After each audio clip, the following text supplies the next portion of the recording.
देखिए एनाटॉमी कहते किसको, इसमें आप किस चीज की स्टडी करेंगे, किस चीज को पढ़ेंगे, ये चीज आप लोगों के लिए जानना बहुत जरूरी है। एनाटॉमी हमने लफ्ज लिखा है, इसके आप दो पार्ट्स करिए, एना प्लस टॉम, एना प्लस टॉम।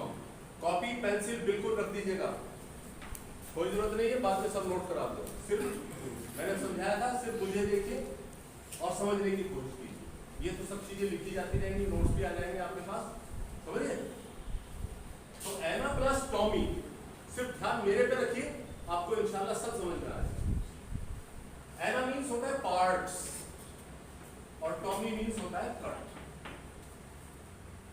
यानी कि इंसान के जिस्म को आपको इसमें स्टडी करना है, इंसान की बॉडी को आपको इसमें स्टडी करना है, तो उसके जो पार्ट्स हैं उसको बाहर से पढ़ने के साथ साथ काट कर, यानी कि सर्जरी करके ऑपरेट करके अंदर की तरफ हम कैसे झांकेंगे जिस्म को, तो इंसान के जिस्म को बाहर से पढ़ने के साथ साथ अंदर से भी अच्छी तरह से पढ़ना क्या कहलाता है?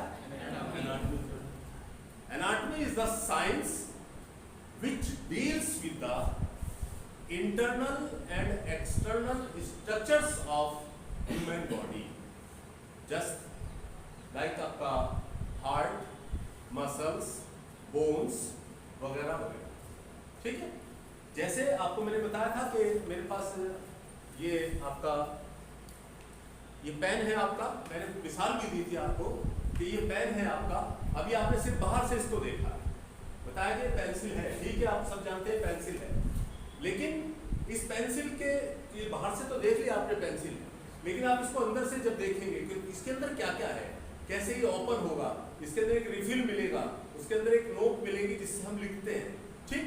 तो इसी चीज को हम यानी कि अंदर से भी और बाहर से भी उसको अच्छी तरह से पढ़ना, स्टडी करना इंसान की बॉडी को, इट इज कॉल्ड द, इसी को हम क्या कहते हैं? एनाटॉमी। ये तो इंग्लिश में आप डिफाइन किया आपने। अगर आप उर्दू को डिफाइन करते हैं, तशरीह के मायने क्या होता है? नॉलेज। तशरीह मींस नॉलेज और बदन मींस बॉडी। तो इंसान के जिस्म की नॉलेज गेन करना क्या कहलाता है आपका? एनाटॉमी, तशरीह पर, ठीक। उसके बाद आते हैं हम टाइप्स, मैंने पहले बता दिया था इसमें,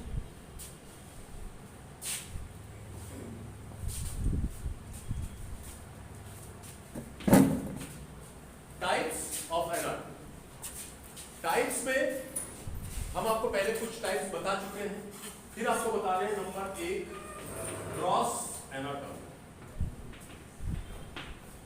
ग्रॉस एनाटॉमी, यहां मैं पूरा लिख रहा हूं, तशरीह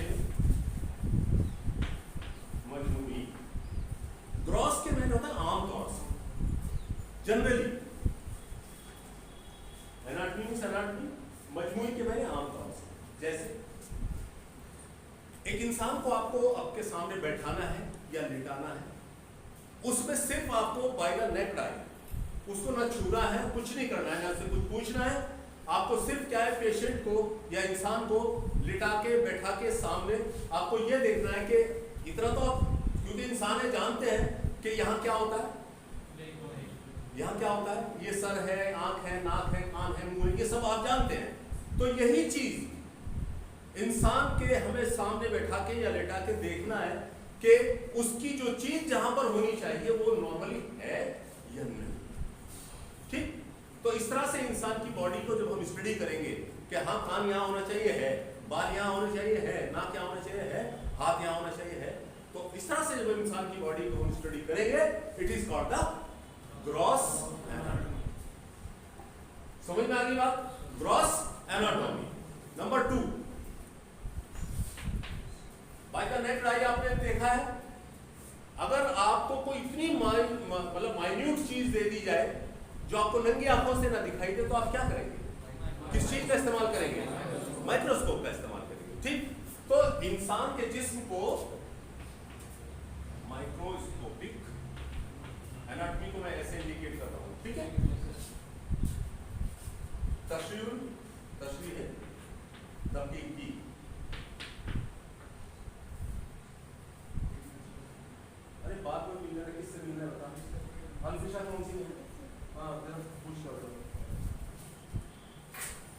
तशरीह है दकीक की। दकीक के मायने होता है माइन्यूट, सूक्ष्म। हिंदी में लफ्ज होता है ना सूक्ष्म, इंग्लिश में होता है माइक्रो, ठीक है ना। तो जो चीजें आपको बाय द नेट आई ना दिखाई दे, उनको आप किसकी मदद से पढ़ेंगे? सपोज करिए आपको एक सेल देखनी है, सेल सब जानते हैं, टिश्यू भी जानते हैं, सेल जानते हैं, है ना। वो आप क्या नेट आई देख सकते हैं? नहीं देख सकते। तो आपको किस चीज की जरूरत पड़ेगी? माइक्रोस्कोप की जरूरत पड़ेगी। तो जब आप इंसान के जिस्म को माइक्रोस्कोप की मदद से पढ़ते हैं, it is called the microscopic. इसको हम क्या कहेंगे? Microscopic anatomy. Okay. Number 3, surface anatomy. तशरीह सतह। सरफेस के मायने सब जानते हैं, क्या होता है सरफेस के मायने? लेयर। सरफेस मींस लेयर, यानी कि आपको इंसान की बॉडी को किस तरह से स्टडी करना है? इंसान की बॉडी को इस तरह से स्टडी करना है कि सिर्फ हाथ से टच करके आपको ये पता लग जाए कि आपके हाथ के नीचे क्या है, नॉर्मल है या एबनॉर्मल है। मैंने आपको बताया कि एक आदमी आपके पास आता है कि हाथ में सर मेरे दर्द है, मैं गिर गया था, हाथ में मेरे दर्द है, मैं गिर गया था। तो आप सबसे पहले क्या समझेंगे इस चीज को? इट मींस उसकी बोन में कोई ना कोई इफेक्ट हो सकता है। तो आप ऐसा तो है नहीं कि आप डायरेक्ट चाकू लिया उसका वो काट दिया। आप क्या करेंगे? पहले उसको छुएंगे, देखेंगे ना, दबा के देखेंगे कि किस तरह से इसको दर्द हो रहा है, नहीं हो रहा है, ठीक है। अगर ज्यादा डिफॉर्मिटी नजर आ रही है तो आप सीधा कहेंगे आप एक्सरे करा के लाइए, है ना। तो आप हाथ से टच करके महसूस कर लें कि हाथ के नीचे कौन सा ऑर्गन है। ये जैसे आप किसी डॉक्टर के पास जाते हैं तो ये कहा जाता है कि सर मुझे किसी ने जो है जिगर बढ़ा हुआ बताया है, लीवर बढ़ा हुआ बताया है, तो आप क्या करेंगे? आप उसका एग्जामिन करेंगे। पेशेंट डॉक्टर देखता है ना आपको लिटा के, आपके यहां से टच करके देखता है, ठीक है ना। तो ये चीज क्या है? हाथ से ही टच करके हमें ये पता लग जाए कि हम किस ऑर्गन को छू रहे हैं बाहर से, यानी कि हाथ से टच करके। आपका यहाँ पर हाथ पड़ता है, यहाँ पे आपको कोई सख्त चीज नजर आ रही है तो आप हाथ से टच करके बता दें कि यहाँ पर कंधे की हड्डी यानी कि स्कैपुला मौजूद है या नहीं है, ठीक। तो इस तरह से जब हम इंसान की बॉडी को पढ़ते हैं तो उसको हम surface anatomy. Okay. Number 4,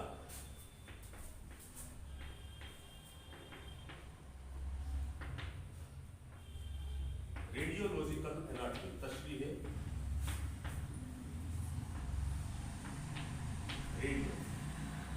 radiological anatomy. अगर आपको इंसान के जिस्म के अंदर झांकना है, इंसान के जिस्म के अंदर झांकना है बिना काटे फाटे, आप कैसे झांकेंगे? किस चीज की मदद लेंगे? एक्सरे की मदद लेंगे ना, है। तो एक्सरे की मदद से आपको क्या है कि किसी हमें खांसी हो रही है, लगातार खांसी हो रही है, लेकिन बाहर से आपको कुछ नजर नहीं आ रहा है, स्टेथोस्कोप से आवाज तो सुनाई दे रही है, लेकिन अंदर क्या डिफेक्ट है ये आपको नहीं पता लग रहा है। या जैसे अभी मैंने कहा कि हड्डी टूटी हुई आई, पेशेंट आपके पास आया कि हाथ में दर्द है, तो आप क्या करेंगे? हाथ से आपने महसूस कर लिया कि हाँ इसकी हड्डी टूटी हो सकती, तब आप इसको कंफर्म करने के लिए क्या करेंगे? एक्सरे कराएंगे, ठीक। तो एक्सरे यानी कि आपने जिस्म के अंदर झांक, तो एक्सरे की मदद से जब आप इंसान के जिस्म को स्टडी करते हैं, it is called the radiological anatomy. इसको हम रेडियोलॉजिकल एनाटॉमी।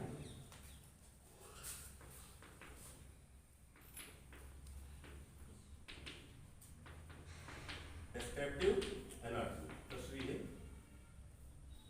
सेहत। डेस्क्रिप्टिव एनाटॉमी इसको कहते हैं, देखिए डेस्क्रिप्टिव एनाटॉमी। सेहत लफ्ज समझ में आ रहा है? अगर आप इंग्लिश में नहीं समझ पाते तो उर्दू में समझिए। तशरीह सेहत। सेहत के माने तंदुरुस्ती, यानी कि एक इंसान आपके पास आता है, एक आदमी आपके पास आता है और वो देखने में आपको लग रहा है कि ये 20 साल का होना चाहिए, देखने में आपको आइडिया लग जाता है कि ये 20 साल का होना चाहिए, लेकिन आपने देखा कि वो उसका कद इतना सा है, उसका कद इतना सा है, या वो बिल्कुल लीन एंड थिन है, तो वो हेल्दी नहीं हो सकता है, वो हेल्दी नहीं हो सकता है। तो जनरली आपको ये पता होना चाहिए कि किस उम्र में आदमी की नॉर्मल लेंथ कितनी होती है, हाइट कितनी हुई, उसकी बॉडी कैसी होनी चाहिए? तंदुरुस्ती के एतबार से, हेल्थ के एतबार से जब आप इंसान के जिस्म को पढ़ते हैं, it is called the okay. यानी कि इस उम्र में इतने लंबे बाल होने चाहिए, या ये मसल्स अच्छी होनी चाहिए 20 साल के बच्चे की। तो ये सब चीजें हम सेहत के एतबार से इंसान के जिस्म को पढ़ते हैं, it is called the descriptive analysis. इसके अगेंस्ट क्या चीज होगी? यहां सेहत है, सेहत के अगेंस्ट क्या चीज होगी? मर्ज होगा। सेहत के मतलब अगेंस्ट क्या होगा? मर्ज होगा ना। तो अब आता है आपका पैथोलॉजिकल और मोर्बिड तशरीह। मैंने निशान तशरीह का बनाया है, ये मर्ज। मर्ज माने डिजीज। यहां अपने सेहत के एतबार से इंसान के जिस्म को पढ़ा, यहां पढ़ेंगे बीमारी के एतबार से कि इंसान के किस हिस्से में कौन सी बीमारी हो सकती है। आप नाम लेते ही सीधा उसके उसी चीज पर पहुंचे कि ये पेशेंट क्या कहना चाह रहा है, या रिपोर्ट आपके पास आई है तो उस रिपोर्ट में क्या चीज लिखी हुई है और उसमें डॉक्टर क्या बताना चाह रहा है। तो ये चीजें, जैसे एक पेशेंट आपके पास आता है और वो कहता है कि एक रिपोर्ट आपके पास लेके आता है, उसमें लफ्ज लिखा है नीचे हिपेटोमेगेली।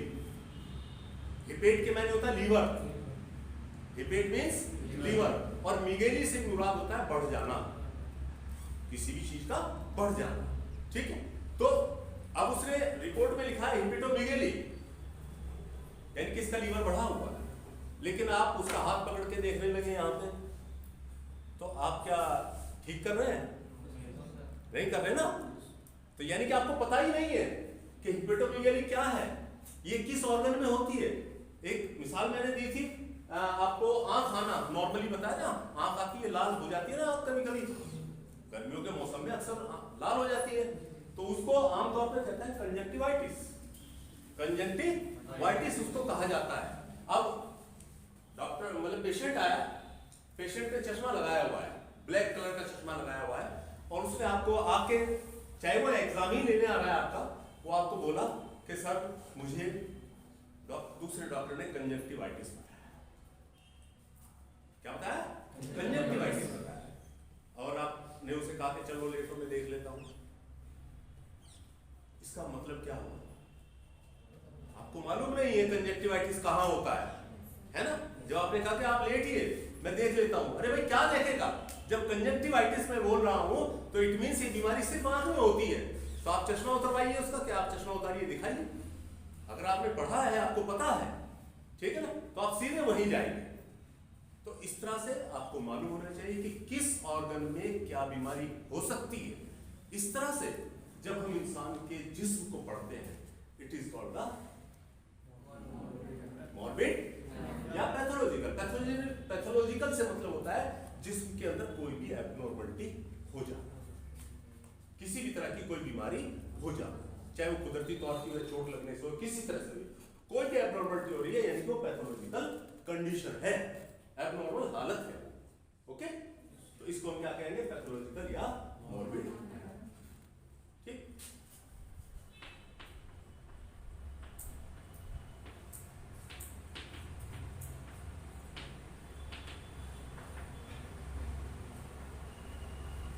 एप्लाइड और क्लिनिकल।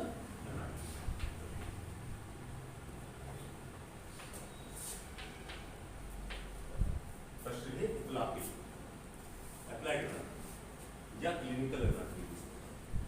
अभी हम डिस्कस किसको कर रहे थे? बीमारी के एतबार से। ओके, एक आदमी आपके पास आया, चोट लगी हुई उसने बताई, हड्डी टूटी हुई उसने बताई, आपने उसको एग्जामिन करके देख लिया, एक्सरे करके देख लिया कि हाँ भाई इसको हड्डी टूटी। तो क्या आप उसको ऐसे ही जाने देंगे या कुछ करेंगे? अरेंजमेंट करेंगे ना कुछ उसका, वही ना कोई उसका अरेंजमेंट करेंगे। तो यानी कि डिजीज के साथ साथ उसका अरेंजमेंट ही इसमें खाली डिजीज के बारे में पता लगेगा, एब्नॉर्मलिटीज के बारे में पता लगेगा, लेकिन इसमें एब्नॉर्मलिटी प्लस उसका अरेंजमेंट, हम उसका क्या अरेंजमेंट कर सकते हैं। तो ये चीजें किस में आएगी? आपका एप्लाइड या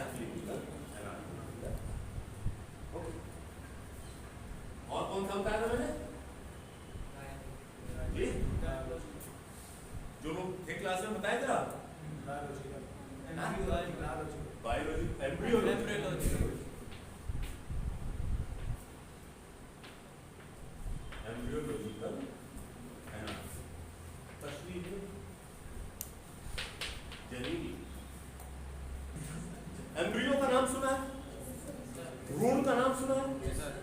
हिंदी में बोल रहा हूं तो एम्ब्रियो है। तो हमल ठहरने से लेकर बच्चा पैदा होने तक मां और बच्चे के अंदर क्या क्या तब्दीलियां आती हैं, हम साइंस की जिस ब्रांच में इसको पढ़ते हैं एम्ब्रियो, यानी कि from conception to delivery what are the changes comes with in the mother and child. मां और बच्चे के अंदर क्या क्या तब्दीलियां आती हैं, हम साइंस की जिस ब्रांच में इसको पढ़ते हैं it is called the embryological. Okay, उसके बाद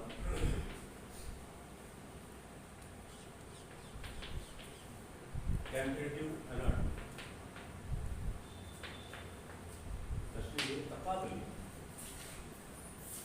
कंपैरिजन के मैंने बताया क्या होता है? कंपैरिजन, तकाबुल तो आपने इतना गाढ़ी इंग्लिश बोलते थे, उर्दू बोलते थे, कभी भी नहीं समझ पाने के बच्चे। तकाबुली मैंने लिखा है, तकाबुल आप ठीक कह रहे हैं। कंपैरिजन के मैंने बताइए, आप बताइए क्या नाम आपका? लॉर्ड साहब, हमने नहीं सब पूछा, जरा बताने को दीजिए। कंपैरिजन के मैंने मींस फर्क करना, मुझ में आप में क्या फर्क है? इंसान मैं भी हूं, इंसान आप भी हैं, है ना? लेकिन आप में मुझ में कहीं ना कहीं तो कोई फर्क है। तो यहां पर आप क्या है कि अल्लाह करे आप जो है मेडिकल अफसर बने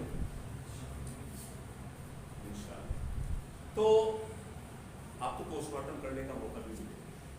पोस्टमार्टम लफ्ज भी सुना होगा आपने, इसका कब करते हैं? मरने के बाद, है? पोस्ट मीन्स बाद में, मॉर्टम मीन्स मौत, मौत के बाद जो एक चीर फाड़ की जाती है उसको पोस्टमार्टम, ठीक है? ऐसा जरूरी नहीं है कि हमेशा पूरी बॉडी उपलब्ध हो पोस्टमार्टम के।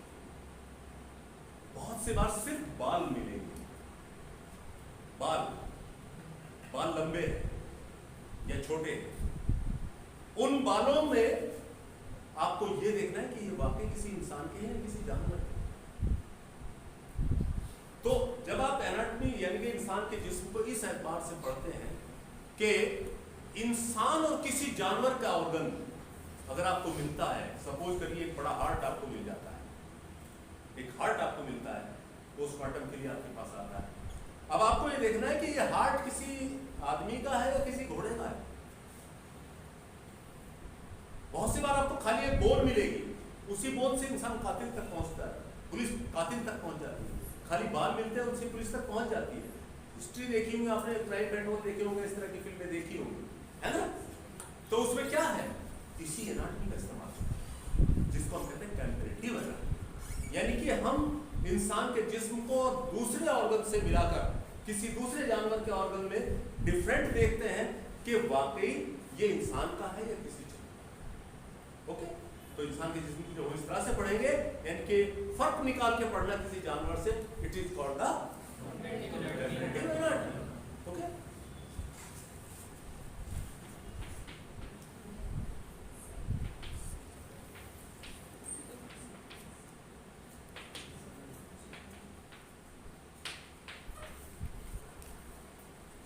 जरा सर्जिकल एनाटॉमी। अभी तक आप इंसान के बाहर घूम रहे, कहीं आपने एक्सरे की मदद ले ली, कहीं किसी चीज की मदद ले ली। अब आपको जिस्म के अंदर जाना है, तो जो तरीका आप अपनाएंगे जिस्म के अंदर जाने का, कैसे जाएंगे? उसको काटना फाटना पड़ेगा, है ना? एक पेशेंट आपके पास आता है, कहता है मुझे एपेंडिसाइटिस बताया है, मेरा अपेंडिक्स बढ़ा हुआ बताया है। आप हाथ डाल के नहीं निकाल सकते। आप कौन सा तरीका इस्तेमाल करेंगे? ऑपरेट का तरीका इस्तेमाल करेंगे, ऑपरेशन करने का तरीका इस्तेमाल करेंगे। अब ऑपरेट करना या सर्जरी करना, यानी कि सर्जरी के एतबार से जब आप इंसान के जिस्म को पढ़ते हैं, it is called the surgical anatomy. एक आदमी को यहां पर कुछ चीज लगी हुई, किसी ने कोई गोली आपको फेंक के मार दी या कांच का टुकड़ा आपको मार दिया, फेंक के वो ये आपके यहां धंसा हुआ, ये आपके यहां घुसा हुआ है, ठीक। अब उसको कैसे निकालना है, ऐसा नहीं आप पकड़ के उसको कैसे खींच, ये चीजें कुछ जगह ऐसी होती है कि जहां से अगर कोई चीज आपने बिना मतलब प्रिकॉशन के निकाल तो आदमी की डेथ होता टेबल में, समझिए। ऑपरेट करना है, आपका अपेंडिक्स निकालना है किसी का, आप आंतें बढ़ी हुई है, जैसे आप आमतौर पर कहते हैं आंतें बढ़ी हो ना, अपेंडिक्स किसी का बढ़ा हुआ है, वो आपको निकालना है। सबसे पहले तो आपको पता होना चाहिए अपेंडिक्स किस साइड में होता है, यहाँ पर large intestine, large intestine, small intestine में, ओके। फिर दूसरी बात आपको ये पता होना चाहिए कि आपको कट कैसे लगाना है, आपको कट ऐसे लगाना है या ऐसे लगाना है। ध्यान रखिए हमेशा, अगर कट आप ऐसे लगाएंगे तो ये जख्म ज्यादा होगा, लेकिन अगर आप कट ऐसे लगाएंगे तो जख्म कम होगा, समझे। क्योंकि मसल्स की जो टोनिसिटी होती है, मसल की जो टोन होती है, वो मूवमेंट करती रहती है मसल्स आपकी। तो अगर आप इस तरह से कट लगाएंगे तो ये इस तरह से थोड़ा खुलेगा, ज्यादा नहीं, लेकिन अगर आपने यहाँ पर ऐसे कट मार दिया तो ये आपका पूरा बड़ा खुलेगा। तो आपको ये भी ध्यान रखना है कि हमें कट कहाँ लगाना है, किस ऑर्गन के, किस चीज के ऑपरेशन के लिए कट कहाँ लगाना है, किस तरह से उसको देखना है, फ्रैक्चर कैसे आपको डील करना है, ये सब चीजें किस में आएंगी, सर्जरी। ठीक है,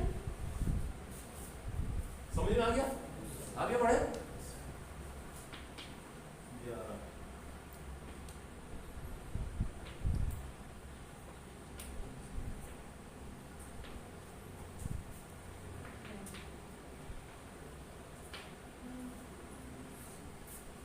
रीजन के मैंने रीजन के मैंने क्या होता है, किसने बोला रीजन मीन्स, बताइए आप बताइए। एक और कौन है इनके साथ, दो वजह के साथ और कौन है, सर ये जगह है, ये जगह है, तो वही तो ला रहा हूँ मैं ढूंढ के, ये जगह है, ये वजह बता रहे हैं। उसकी स्पेलिंग जानते हैं आप,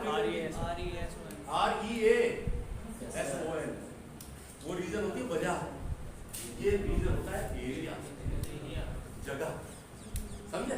यहाँ जितनी भी एनाटॉमी आपने पढ़ी है तो रीजनल एनाटॉमी समझ गए, यानी कि यहाँ थोड़ा आसान हो गया ना, यहाँ पर हम पूरी बॉडी को स्टडी कर रहे थे, यहाँ पर हमने थोड़ा थोड़ा स्टडी, ठीक। उसके बाद आता है आपका सिस्टेमिक एनाटॉमी, ये एनाटॉमी का मार्क है तशरीह निजामी, तशरीह निजामी। यहाँ पर हमने रीजन में डिवाइड किया था, अभी भी थोड़ा मुश्किल है, और आसान करते हैं, और आसान करने के लिए हमने बॉडी को सिस्टम्स में डिवाइड किया, किसमें, सिस्टम्स में डिवाइड कर दिया।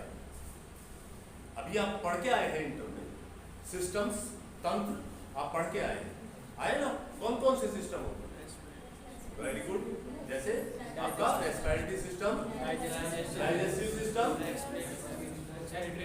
एक्सक्रीटरी सिस्टम, नर्वस सिस्टम, है ना, एक्सक्रीटरी सिस्टम वगैरह वगैरह। यानी कि इंसान को हम फिर सिस्टम में डिवाइड करके पढ़ लेते हैं ताकि हमें और आसानी हो जाए। हमने सिर्फ क्या किया कि डाइजेस्टिव सिस्टम उठा लिया, डाइजेस्टिव सिस्टम में हमने माउथ कैविटी पढ़ी, फेरिंक्स पढ़ा, ओइसोफेगस पढ़ा, स्टमक पढ़ा, इंटेस्टाइन्स पढ़ी, ओके। तो इस तरह से ही आपका सिस्टम पूरा हो जाता है ताकि हम इधर उधर ना जाए, ठीक है ना। देखिए सेल्स, इंसान के जिस्म में क्या होती है, सेल्स, सेल्स जब आपस में मिलती हैं तो टिश्यू बनती है, सेल्स जब आपस में मिलती हैं तो टिश्यू बनता है, टिश्यूज जब आपस में मिलते हैं तो ऑर्गन बनता है, और ऑर्गन्स जब आपस में मिलते हैं तो एक सिस्टम बनता है, और सिस्टम्स जब आपस में मिलते हैं तो इंसान की, ओके। तो इस तरह से आप जो है इंसान की बॉडी को सिस्टम में डिवाइड करके पढ़ सकते हैं। It is called the systemic